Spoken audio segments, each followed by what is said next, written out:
Environment Canada has issued weather warnings in all 4 Atlantic provinces. A nasty early winter storm is moving through the region, bringing with it some high winds. Here's what it looks like in Nova Scotia. You can see it's an ugly mix of rain and wet snow right now. Many roads, many schools are closed. Later today, some parts of the province could get as much as 25 centimeters of snow, with winds reaching 100 kilometers an hour. That same storm system is also hitting New Brunswick. More than 36,000 customers there are currently without power. People were up early this morning clearing snow from their driveways. I can tell you schools are closed in several parts of the province.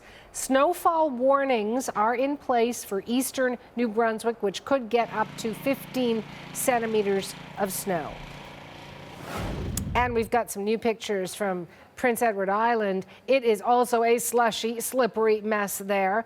The English and French school boards are both closed. The winter storm has restricted travel on Confederation Bridge and canceled flights out of Charlottetown, so best to check before you go. The big story right now, however, you saw those trees down, the lines down, it's the power outages. CBC's Brett Ruskin is tracking that angle from Halifax. Well, the weather isn't too bad right now on the East Coast. I mean, you wouldn't want to have a picnic out here, but it's gusty and windy, certainly not hurricane strength winds.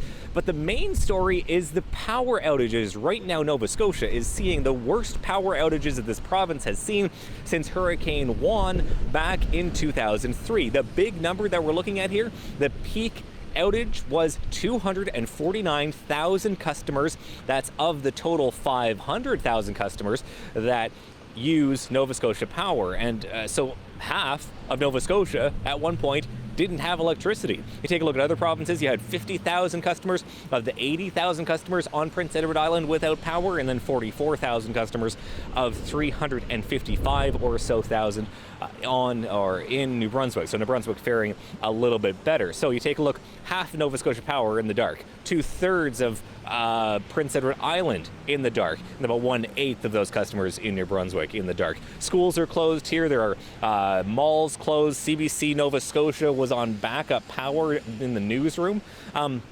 There's even a Twitter feed, a thread that was going around with people sharing different options to get their morning coffee. So overall, not the worst weather that we've seen here on the East Coast, certainly, but a very serious power outage here in the Maritimes. Brett Ruskin, CBC News, Halifax.